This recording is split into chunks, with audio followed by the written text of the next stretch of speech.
All right, I think that we're live. It doesn't tell us one way or the other, but we're going to have to assume that we are now live, and it's another Thursday night conversations with Commodores. And I'm so pleased when Thursday nights come around because I get to have conversations with former teammates of mine, such as Tony Pearcey, number 8, TP. How are you doing, my friends? Good to see you. I am doing great, Bernard. Glad to be here. Oh, I'm so pleased. I've been looking forward to our conversation for a few weeks now. And before we get started, though, Tony, I want to take just a minute. We've had some major storms come through the state of Alabama, as is the time of the year. And I know we have a bunch of former players who live all through the metro part of our Birmingham area, including Jason Smith down in Calera, where I know that a storm came through. So, guys, I hope everybody's okay. And if you're with us tonight, just check in. Let us know that everybody's doing okay in your family and your friends. But guys, I'm so glad. Oh, we already got Aristotle Kirkland. Dante Ferguson says to tell you hello. Oh, wow. Hey, guys, how's it going? Gary Rogers. I suspect there's going to be a bunch of folks rolling through here, TP. Well, that's very humbling. Very humbling. Well, it's a reflection on the type of friend, the type of teammate, the type of how do we describe life living in the towers? Um, but if there was something fun going on, I can assure you, number 8 in the mid '80s, he was there. He may not have been right in the middle of it, but he was there. I can assure you of that. I was But close by, probably. that's right. That's right. You were probably giving somebody some business somewhere. But Tony, tell folks about yourself today and your family and what's going on in your world. Okay. So I work for Duke Energy. I've worked for them for the last 20 years. Mhm. And although I've worked in the industry for coming up on 32 years now, so I'm probably a little bit closer to the sunset than the start of my career. And I happen to be the director of metering services. And I, prior to COVID, was traveling a lot. I guess one thing that the pandemic has taught us, we may not need to travel as much or fly as much or be there in person as much because we were able to get our jobs done just like we were in the past. But yeah, I have employees in 6 different states: Ohio, Kentucky, Indiana, North Carolina, South Carolina, and Florida. Mhm. So I found my way back home, and I'm actually living in my hometown. Excellent. Life Excellent. couldn't be better. Oh, that's great. Well, back in my day, guys, I came in the class of '86, and already on the roster, I knew who the receivers were. Being a quarterback, that's just what you do. You want to know who are going to be your future targets. And TP came in with Boo Mitchell and a whole bunch of talented guys back in the day. And I may not have gotten to play on in games with Tony and Boo, but I got to throw them many passes in practice. And I can assure you, this man right here, number 8, was as smooth as they get, and it had as good hands as you'd ever want. But Tony, before we keep on piling on the accolades, tell us a little bit about how did you end up at Vanderbilt? What was it that sold it for you? Yeah, so my journey to Vanderbilt probably wasn't as clear and clean as your journey or probably any of my other friends. Mhm. Um, so to be perfectly honest, in high school, football was probably my third favorite sport. I Mhm. had the opportunity to actually letter in 5 different sports. Wow. And football, though, had that allure, that Friday night, the big crowd, the big write-ups in the paper. So I believe that's probably what attracted me most to football. But I actually, I have to think about this. I probably only started in about 5 to 6 games during my high school career, if you can believe that or not. Wow. Yeah, didn't start on or didn't play on varsity until junior year. You know, that's back in the day where everybody had to pay their dues. You Mhm. know, if you were a sophomore, you more than likely you played JV, and there were a bunch of guys and juniors and seniors who played on the varsity team. And my, you know, growing up in this area, it's, I mean, it's still a hotbed for high school football. But back then we had the Manatees and the Southeast, as far as, you know, Manatee High School and Southeast High School. In the 80s, I believe those schools were responsible for about 7 of the 10 high school championships in the area. And Wow. we're talking some of those Manatee teams, they had, and you know, some of these people will be familiar, but that's the high school that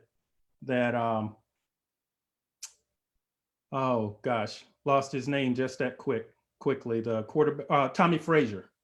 Mhm. Tommy Frazier went Sure. to Manatee High School, and in Mhm. my senior year, Manatee had probably about 12 to 15 individuals who got D1 scholarships. Mm. And Southeast was the other school. That's probably the most noted is Peter Ward. Peter Ward went to Oh, Southeast. some And serious so, talent. yeah. Mhm. So my junior year, we won 3 games. Mhm. My senior year, we won 0 games. Oh, wow. So those records weren't necessarily indicative of the talent that we had on the team. I know those teams, we had 4 guys on the team that were in pro football camps and spent some time Mhm. in the NFL. Mhm. So my junior year, I was actually the backup quarterback, and our starter, and you know, our coach, bless his heart at the time. I'm not trying to throw shade towards the coach, but he was, you know, one of those old school guys that said, my backup quarterback is going to play backup quarterback, and he's not going to play anything else.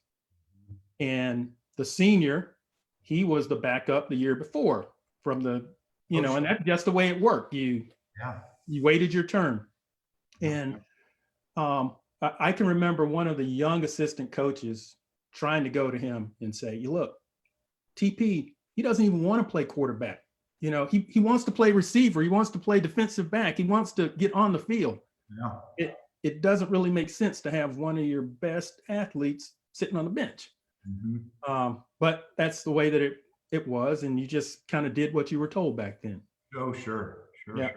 So, you know, invariably I would get in at halftime, and I think I really got on the recruiting radar during the Manatee game. Mhm. They got up by about, I'm going to say four, maybe even 5 touchdowns. Oh, wow. And so, you know, the coach is like, okay, we're making a change at halftime. Mhm. And I came in and led the team down the field a few times, and we closed it to 7 points, if I remember correctly. Now they Mhm. ended up still winning by about 3 touchdowns, Sure. but after that, all of the letters and the questionnaires and things of that nature started coming in. It puts you on the map. I get It, it. it put me on the map. Well, let me pause you for 2 Yeah, seconds, Tony. no problem. What were the other 4 sports that had your attention? Well, baseball is my first love. Mhm. So baseball, and I love basketball. Sure. Started hitting the growth spurt, and you know, they said, oh, you know, you're tall enough, you should play baseball. I mean, basketball. And so track was another, Mhm. but I kind of just fell into track that last spring before graduation, and I can tell you about that a little later. And you'll probably guess from here to the end of the program and never guess what the 5th one was. So I'll save the suspense and tell you it was swimming. Very good. I wasn't going to guess wrestling. Good guess. Yeah. Oh, wow. Boy, you were busy. You did not stay home much, laying around the couch and just doing nothing, did you? Well, there were no video games back then, so we really didn't have much of a choice. That's right. Now, how many times have you told your children, well, back in my day? Oh, you'll have to ask them that, because more than I can Uh, even think of. and I'm sure they're over the eye rolls. It's just like, all right, Oh Dad. yeah, yeah. Yeah. I, mine are that way too. That's so funny.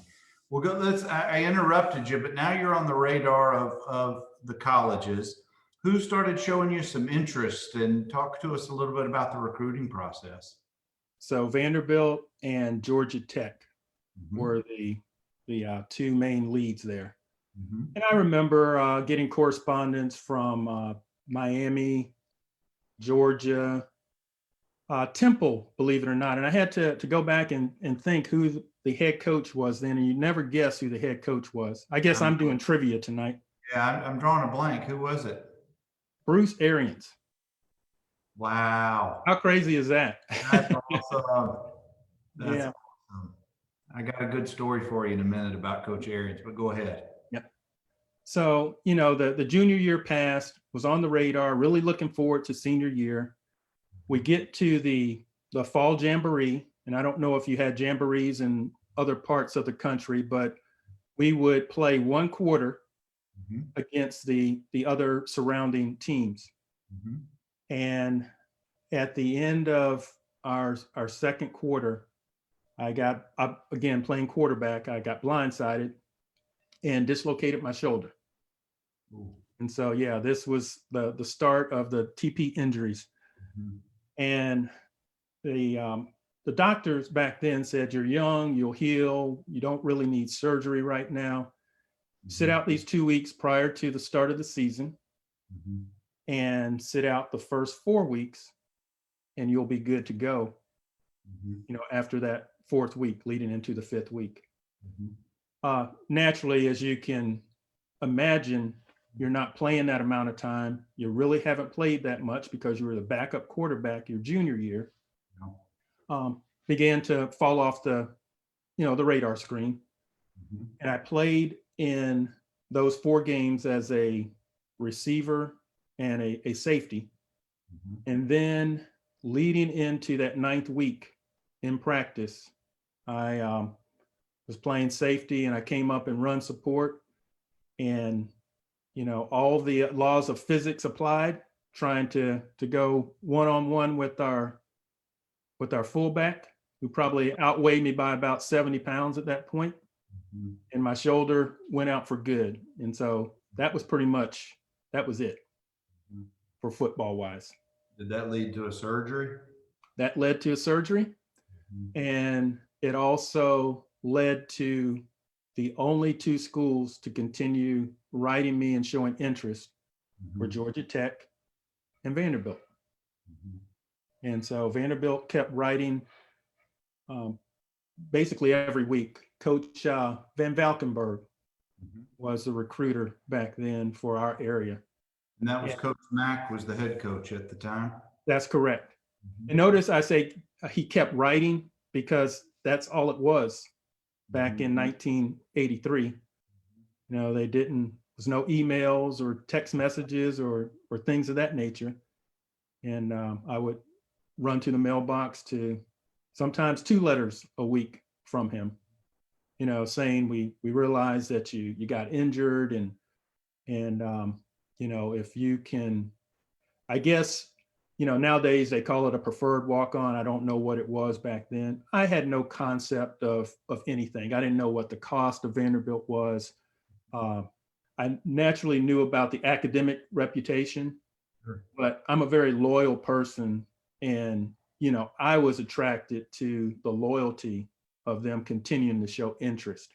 Mhm, So, my folks, they're just lost my dad recently, but they would do anything to make sure that I had what was necessary. So I'm sure that Vanderbilt was not in the financial plans at all. Again, I had no concept of cost. yeah, And my mom said, "Do you get accepted to the school, you're going." And in my mind, I'm like, well, again, didn't know how any of that worked back then. I'm like, why wouldn't they accept me? Not knowing, that's right. not too many people get accepted there. Well, clearly you had the aptitude, the scores, the grades to get in. When did you go visit? When was your first visit up there? Yeah, so we were going on a family trip, and we blended that in. We blended the visit in to a trip. You know, it was an unofficial visit. Sure. But I do remember Carl Woods and Ardell Fuller were my host or guests, you know, for that weekend. Yeah. And I fell in love with the campus, the people, the guys, and I said, sure, this is, you know, sign me up. How could you not fall in love with the school with those two guys as your hosts? Yeah, exactly. But prior to that time, and I know that communication really was limited to writing, as you said, and phone calls.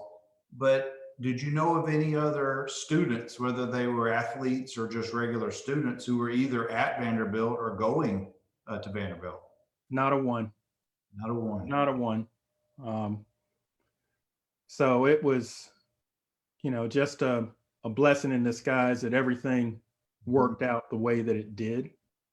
And, you know, and naturally, you just have no concept of, you've always been one of the top athletes in your area. You never had you know, an issue with competition or thinking that you wouldn't be successful. And, you know, the first time that you step out there and you see, like, all of our receivers at that point, my freshman year, they were all the guys, the four that played, they were all seniors. Mhm. You had Chuck Scott, who's one of the greatest of all times. You had Joe Kelly, who was the smooth operator on the other side. Then you had Ardell Fuller and Butch Bullen. Again, all seniors.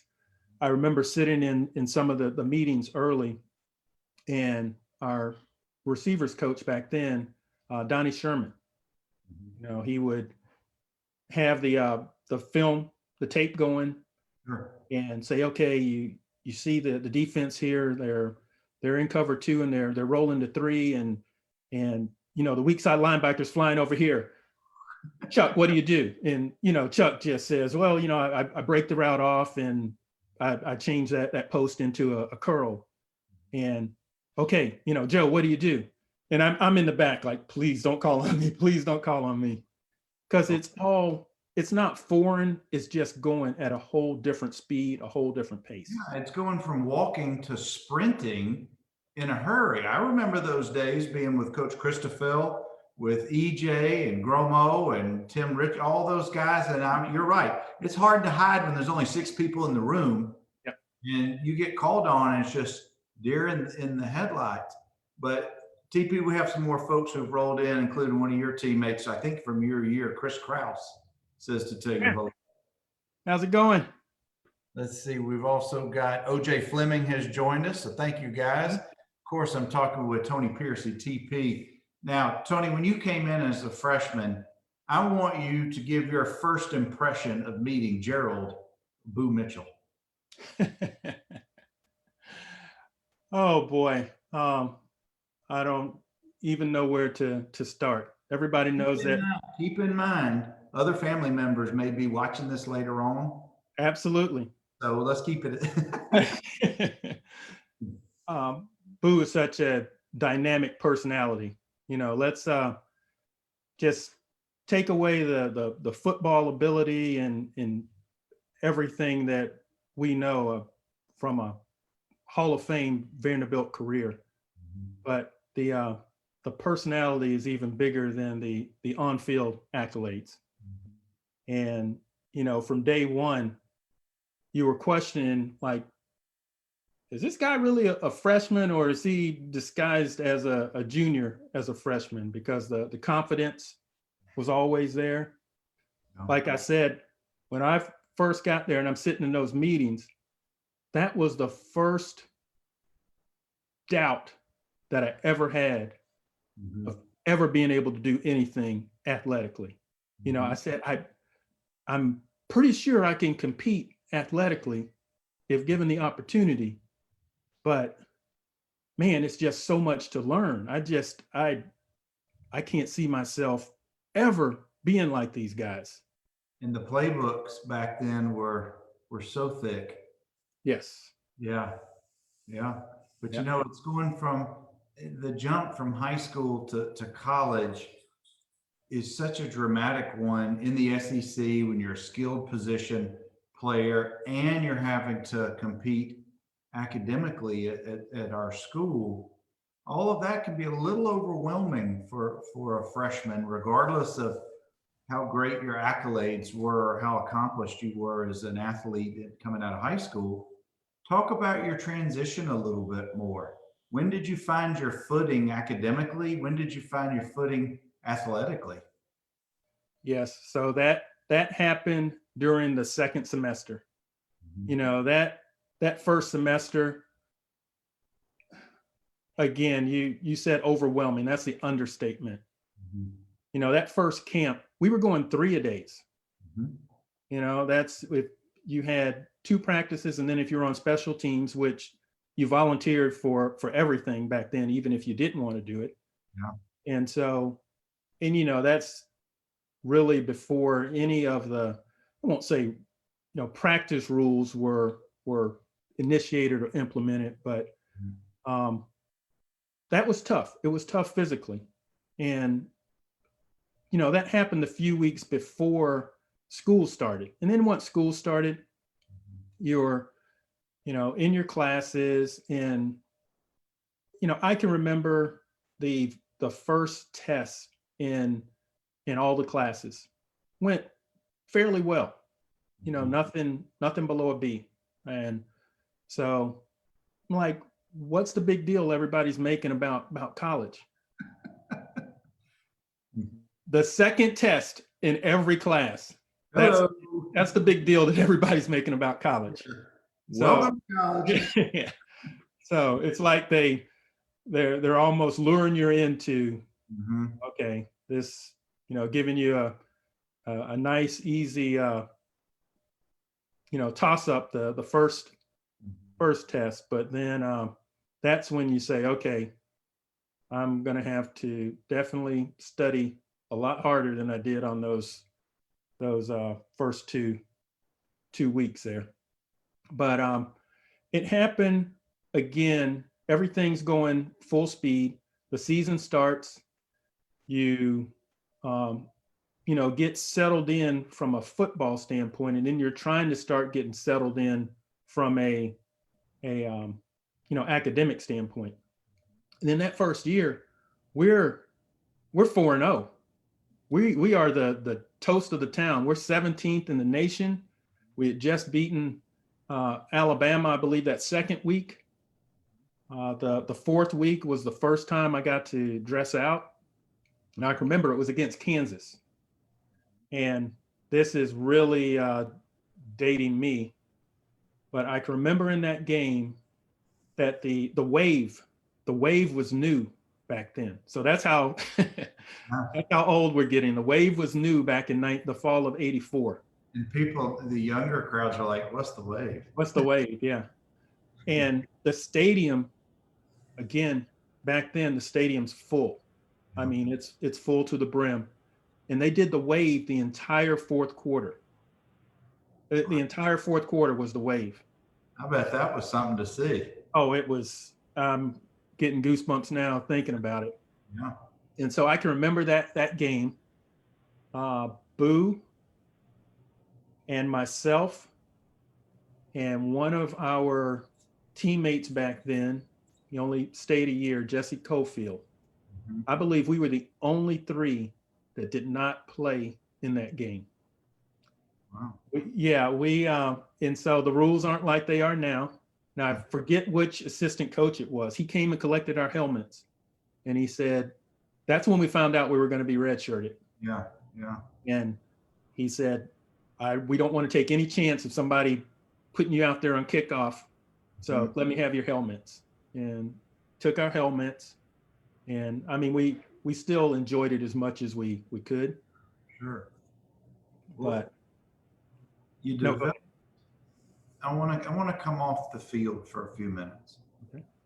And for those of you who ever saw TP and Boo and their group of buddies around campus, whether it was with football or otherwise, you knew this was a band of brothers.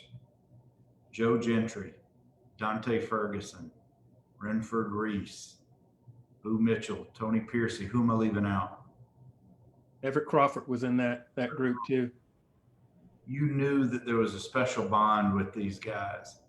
And a lot of us were envious of not having that band of brothers. Not that we belonged in your band, we just wanted our own close group. And we, most guys did have that.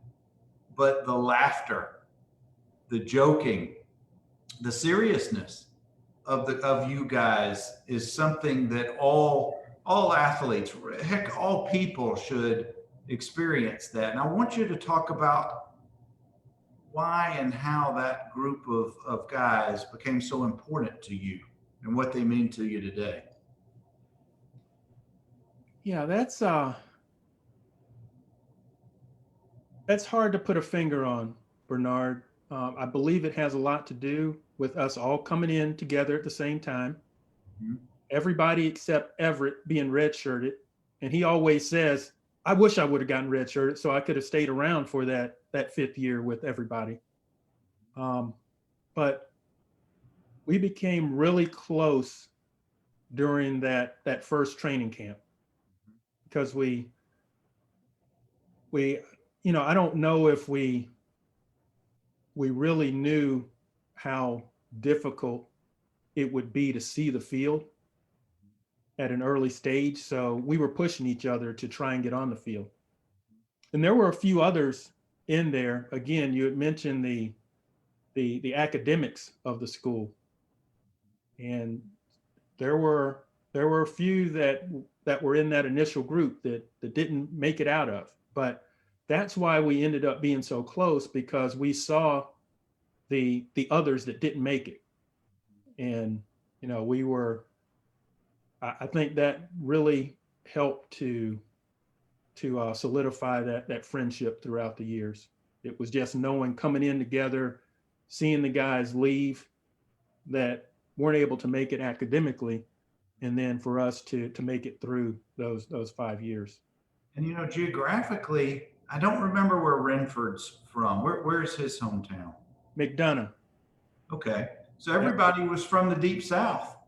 This is true. I never thought about it. Yep, everybody. And then let's add in, after he transferred in from Northwestern, EJ, can't leave out Eric Jones. That's right. You guys really were such a core group of buddies. But what always struck me off the field was how tenacious those card games became. How important were those card games, and how fun were those card games for you guys? Oh, I tell you, that's the way we blew off steam. Mm-hmm. You have the high intensity of practice. Mm-hmm. You have the high intensity of the academics.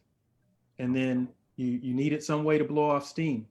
Again, these days, kids have their cell phones, they have video games, they have a lot of other different things to take their interest. And for us, it was just hanging around each other. And the card games, it was the vehicle in order to be able to hang out and trash talk and just connect as a group. But I tell you, it didn't come easy at all. I came to school not even knowing how to play spades.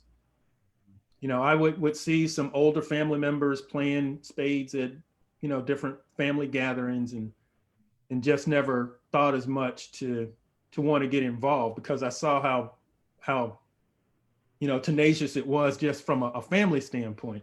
Sure. And those card games were so intense, and coming in as a freshman, it was really intimidating watching, some of the older guys, Keith Edwards, Louis Stevenson, mm-hmm. Daryl Hope, Chuck DeGroot. I can remember sitting, and what I did was I watched for a whole year. I just watched, took mental notes, just learned from some of the best. Now, did you ever pick up on the fact that a couple of teammates to be nameless, remain nameless, always wore their eyeglasses when they played cards. Oh, of course. We know the ones. We know the ones that cheated and talked across the board. Again, because family members may be watching, I won't divulge any names, but they know who they are. That's right. That's right. Well, those card games, as you said, they serve to blow off steam, to create more camaraderie, to just bring you guys even closer together. Now, it's been 30 plus years, and I'm not trying to put age on either one of us, but I suspect that there are stories. You even may have a group text with those guys for all I know. And somebody just has to say one word or one person's name or a comment and tell me how much fun that is reliving some of those memories from time to time. Oh, absolutely. That's what made going to that place so fun. And I'm sure people have similar experiences at other schools, but I would be hard pressed to say I would have had any better time anywhere else. Well, that's what I think team sports do. Everybody's living over in the towers. Back then, most of us, your second, third, maybe your fourth years, you all lived in the towers. At least I did. I know guys live off campus now and stuff, but back then we were all confined within those short spaces. And the other memorable thing, now I'm 2 years behind you, Tony, of course, coming to Vanderbilt, but those Saturday night post basketball game parties in the towers throughout the 80s were legendary. And those were so much fun. And I don't remember who, maybe Jeff Mays was one of the DJs. I can't remember. Jazzy What do you Jeff. remember about those parties? Absolute best time in school. Naturally, we all wanted to win more on the football field. Mm-hmm. So the experience there, would you have wanted to win more? Yes. Were the academics difficult? Absolutely. Was the social environment, outside of the team always 100% perfect? Probably not. But would I do it all over again? In a heartbeat. And part of it centered around that camaraderie. And like you said, the post basketball game parties.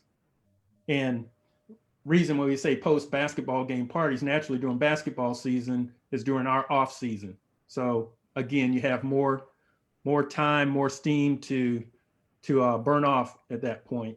And it was just, and our basketball team was very good during that time. I was going to say, we had some special teams through the 80s. Goheen and Booker and Drought and Purdue and Cornette and all those guys.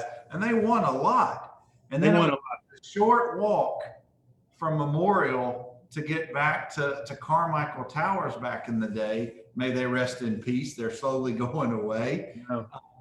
But I think you're absolutely right, Tony. It was a safe space for all of us to just blow off steam, have a good time, and be relatively harmless. Thankfully, Flater was the RA most of those years, and he was a big football fan and friend to so many on the team as well. One of my favorite memories of a basketball game, it was it was my second year, so it was Goheen and Booker's freshman year. Mm-hmm.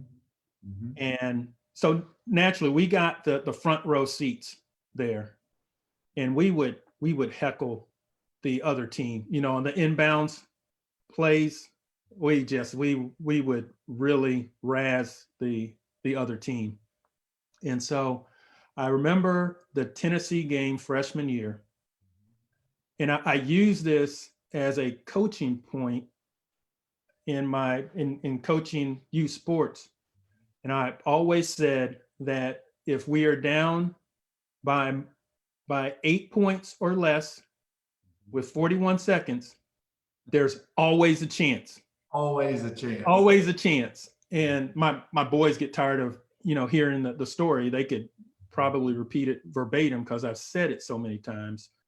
But that particular game, and I believe Tennessee's good player back then, I want to say his name was Tony White. He was actually on the free throw line. The guy was like a high 80% free throw shooter. They were up by 8 points with, I believe it was 41 seconds left. And we won that game. And this was before 3-pointers. This is before the 3-point line. Yeah. Yeah. So that was incredible. And I can remember standing beside the rope. So they started roping it off prior to keep, us from rushing the court. And I can remember one of those guys I was telling you about, Jesse Cofield, he was on my left. And I forget who was on my right. It may have been Boo, it may have been Joe. And I can remember the police officer was right in front of us. And he's like, okay, guys, you're not running on this court. And so everybody's lined up. We're like, we're running on the court. Yeah. And he's like, don't run on the court. And so I looked at whoever it was to my right. I remember Jesse being on my left. And I said, okay, he's going to catch one of you because he's not catching me. But I believe he was just giving us the business because, as soon as that horn went off, the whole student body was on the. Oh, those games, because for those of you, I know most who are watching us live or later on, if you've ever been to Memorial back in the day, and it may still be this way, the students, the stands go all the way up to the court. The court is raised. So you're really kind of looking at knees or ankles, but you're right there. And it's not quite Cameron Indoor where you can reach out and touch them, but it's darn close. And with the benches at either end of the ends of the courts, there's nothing to block you as a student from direct yelling and hearing the players. And our players seem to feed off of it because it's home. Yep. But so many magical wins back then. I remember beating Indiana. I think they were #1 at the time. So many big wins. Indiana, North Carolina, Arkansas. Yeah, those were fun times. Fun times. Tony, I want to kind of jump around just a little bit. We got a few more minutes left, and I appreciate you running through some awesome memories here. You've got children who have played. You've got at least one son I know who played D1 football. So kind of take us through that experience now from a parent's standpoint. And at what point in his development did you go from being coach dad to just dad? Somebody else has got to coach him up because it happens all of it. Great question. And I have a very good story on this. And the story will probably take more than 5 minutes. It won't take it won't take 10 minutes though. And I can tie it back into Vanderbilt football too. So to answer your first question, once I started working as a young engineer, like my first year, one of my coworkers' sons played Little League baseball and their coach quit. He's like, I know absolutely nothing about baseball. Do you know anything about baseball? I'm like, I love baseball. So I started coaching at that point. And I coached for 10 years before I had a family, before I had kids. And then once I started coaching them at T-ball at age 4, I coached them from T-ball right up until high school. And once they got to high school, hands off. So if they came to me, which they did quite often, I naturally would give them pointers. I wouldn't necessarily dispel anything that a coach taught them where I thought it may be a better way. I would just say, well, this always worked for me. Try this. And so I was hands off all through high school and actually all through college. Again, I would give advice if they asked for it. And so that was just my approach. So here's the story. And this is really crazy. So my younger son, the baseball player, let me put it this way. I had a coworker who had a son who was a very good baseball player. He was on a team that went to Williamsport around here when they were 12 years old. And, they won the Florida state title and won their region and everything, went to Williamsport and finished second in the US that year. So that particular player, they went on to win the high school championship once they got to be seniors. And he went to University of Florida to play baseball. And then if you know anything about college baseball, they have 11.7 scholarships to Not give. according to Mississippi State. Mississippi State says Vanderbilt has like 43. Yeah, that's sour grapes. Sour grapes. It is, Yeah. but go ahead. To 11.7 scholarships to give to 35 individuals. And it usually only goes to the people up the middle, the catchers, right, second base, shortstop, center fielder, and pitchers.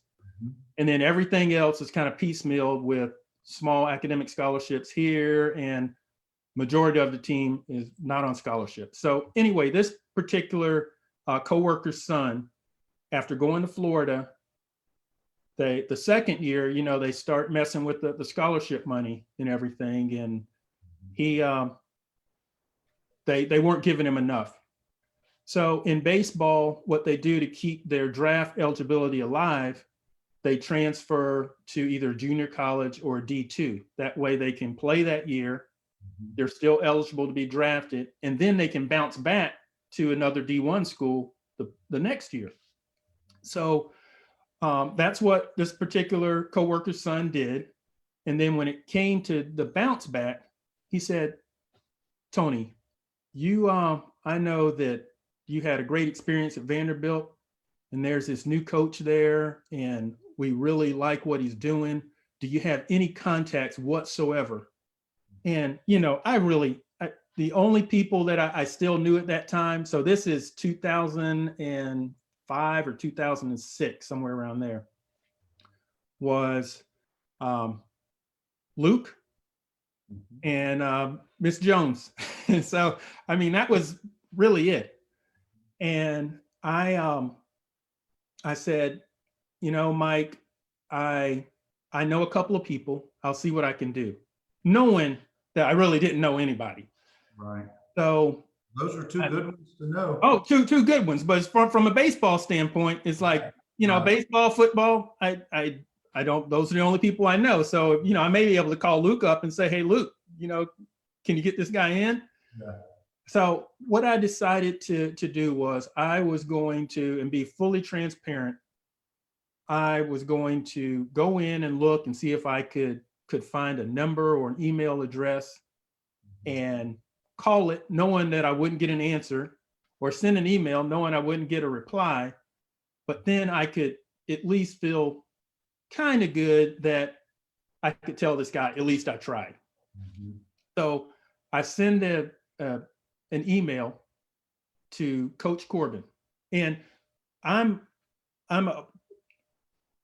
back then as well as now, big follower of Vanderbilt baseball, very into really all the sports up until the time that the boys went off to school. Mm-hmm. There's only so many loyalties you could have at a certain time. Mm-hmm. But I sent him this note saying, Coach Corbin, I know you don't know me. I played football there in the mid 80s. I really love what you're doing with the program.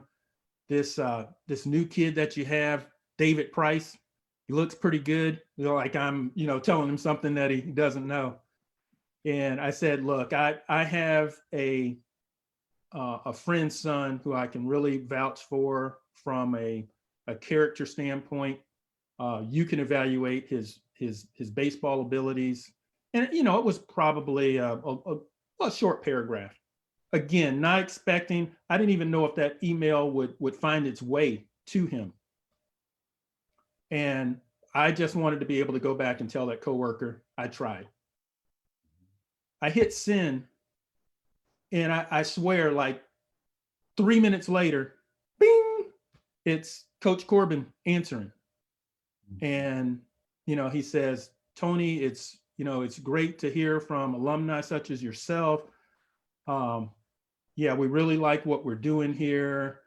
Unfortunately, again, I don't have any money to work with, and I know exactly who Ryan, and he told me everything about this particular player. I know exactly who he is, and we would love to have him, but I don't, have any space left. And that truly impressed me and started a 10-year relationship at that point, up until the time that the younger son got ready to start his recruiting process.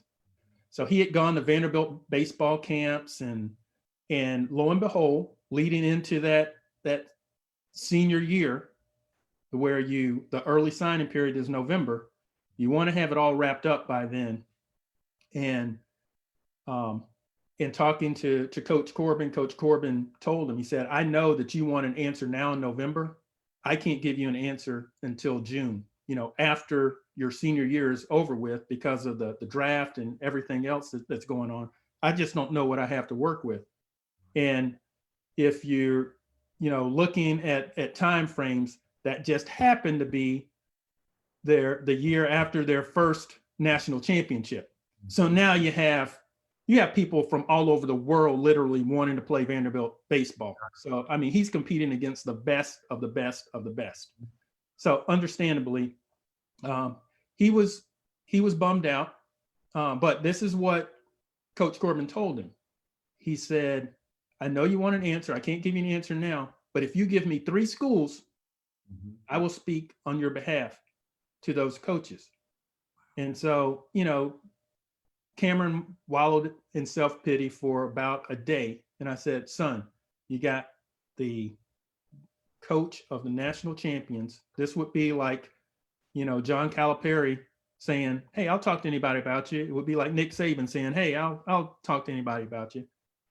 And so Cam gave him 3 schools. He gave him Florida State because that's his favorite in-state school. He gave him Wake Forest because that's where his brother was playing football. Then he gave him Coastal Carolina. Have no idea why he did. And I since, asked him, he said, Dad, I've been following them for a couple of years now online. I like what he had it scouted out. And that coach was the first that coach called, like the next day or within the next 2 days, said, I'm going to be down there this weekend. Where's your club team playing? Let me come by and watch you. Wow. The next weekend, we were up on a recruiting visit, and a year and a half later, we were standing in the middle of TD Ameritrade Field taking pictures with the national championship trophy. Wow. Way to go, Coach Corbin. Awesome. Isn't that amazing? And Bernard, I know that we're probably running out of time, but the story gets better, because I said I would tie it back into Vanderbilt football. Yeah. So fast forward a couple of months, and my son that's playing football at Wake Forest, he's getting a little bit frustrated. He's now going into his 3rd year. He hasn't seen the field. He was a running back, and they keep recruiting over him. And the linebackers coach that was there that spring and talking to him in camp, he said, you need to change positions. He said, if you change positions, I see you out here as a running back going against my linebackers every day in practice, and you're dominating some guys that are being drafted and playing in the NFL. He said, if you're on the other side of the ball, you get on the field. No doubt about it. And so he changed positions, undersized linebacker, and pretty much just like the coach said, he got in on special teams, I believe, like the second game of that year. But then, the injury started. But Chris said, Dad, this coach has just been a godsend. He said he's unlike any other coach I've ever had, present company excluded. No, he said he's unlike any other coach I've ever had. I go in his office to talk about football, and I've been in there for 45 minutes, and we haven't talked one time about football. We talk about life, we talk about current events, and he's a great guy. and you really need to meet him the next time that you come. So, and they may do this in other schools now. It didn't happen when we were playing, but Wake gives you a field pass. So whenever the game is over, they let the parents come down and interact with the players, the coaches, and everything before they go into the locker room. Wow. And so I'm sitting there, introduce myself to his position coach, and the position coach says, yeah, it's nice to meet you. Chris has told me a lot about you. It was great watching your son, your other son, this past summer win the national championship. He says, I started off playing baseball in college, and I actually ended up playing football. I transferred to Vanderbilt, and I look at Chris and I'm like, you didn't tell me that your position coach played football at Vanderbilt? He's like, oh yeah, Dad, I forgot to tell you that. Well, yeah, you probably connected the dots now. That position coach was Clark Lee. Yeah. And I mean, what are the odds of all of these things coming together? And then Clark says, and he asked the question that you did, how in the world did your other son end up at Coastal Carolina? And I told him that story, and he's like, that's not surprising. He says, Tim Corbin was also my mentor and still is my mentor to this day. And I guess the rest is history. Clark stayed just for that year, went on to Notre Dame. And so, like I said, a long story, but tied it back into Vanderbilt football. TP, that was the best story. That's awesome.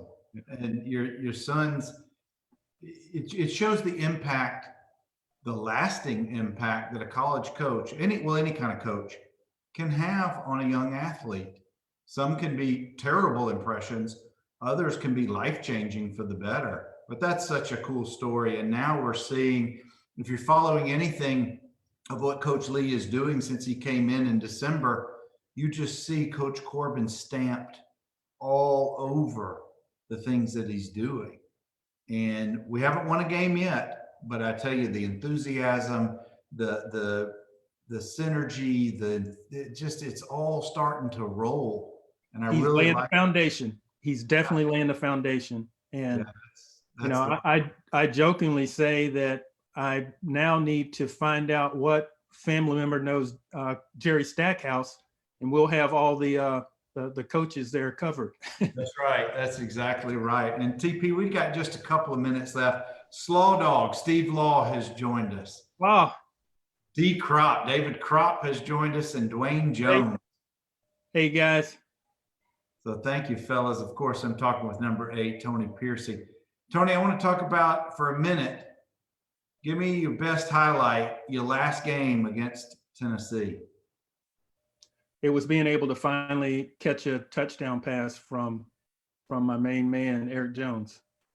At that point, it put us up 7-0, and I was thinking that, hey, we would finally beat Tennessee, while we were there, because it never happened. We came close a couple of times. My sophomore year, I believe we lost by 7. My junior year, we lost that big lead in Tennessee, although I wasn't there. I was watching it on TV. That's the year I broke my arm. Mm-hmm. And was just thinking that we would finally end with a victory, but they came back to score the last 2 touchdowns and ultimately win 14-7. But that's the memory I have of that game. Give us a quick memory of being in the New York Giants football camp. Oh, wow. I'll say you don't know when you're around greatness until sometimes you're able to sit back and reflect. Mm-hmm. And I'll just say this from a coaching standpoint. Tom Coughlin was my receivers coach. Bill Belichick was the defensive backs coach, along with being the defensive coordinator. You had Romeo Cornell, who was the special teams coach. And then you had Bill Parcells. So how many Super Bowl victories are you talking about just between those four guys? And then you throw in the personalities of Lawrence Taylor and Phil Simms and Joe Morris and guys like that. It was, just living a dream. I always say it was the best summer job I've ever had. That's awesome. Tony, I can't thank you enough for spending some time. These stories have been phenomenal. I have so enjoyed our time tonight. Well, Bernard, I really thank you for what you're doing. And I'm not just hyping you up, trying to be your Flavor Fave hype man, but you really do a great job on this. We talk about some serious things. You mix in humor. You naturally know the interviewing subjects, and it's been great. If for no other reason, life, we talked about it. Life happens. You leave high school. There are people you think you'll always be in contact with. You get to college, make new friends, and then you only have contact with one or two people from high school. And then the same thing happens in college. You get out and you have coworkers, and your kids, friends, parents then become your friends. That's right. And there's only so much that you have, and you fall out of contact with all of these people that you went to battle with, that you spent these 4 and 5 years with. That there's truly not I wouldn't say a day. I would say every other day, definitely a couple of times a week, where I don't think about some teammate. And I'm not just talking about the people that I'm still in contact with. You think about things that happen during games, practice, and what you're doing here has allowed me to see what's going on in other people's lives. I've probably watched about 20 of them, from Gromos to Tom Gray, Stump, Mark Johnson, the one where you did, who was it, Donardi, Thor, and Arnott's on there. I mean, they could be a comedy team there. That was great. I tell you, when we got offline, we talked another hour. It was awesome. I believe it. It was so great. It was so great. Gosh, Tony, I could talk to you for another hour, but we're going to pause it for now. And we may have round 2 later on. But thank you for sharing your stories, your history, your journey. And it's been a lot of fun for me. Thank you. Absolutely. And guys, as we do every Thursday night, we anchor down. We talk to Commodores every Thursday night, and be safe out there. We'll see you again next Thursday. Y'all be well. Take care. Thank you.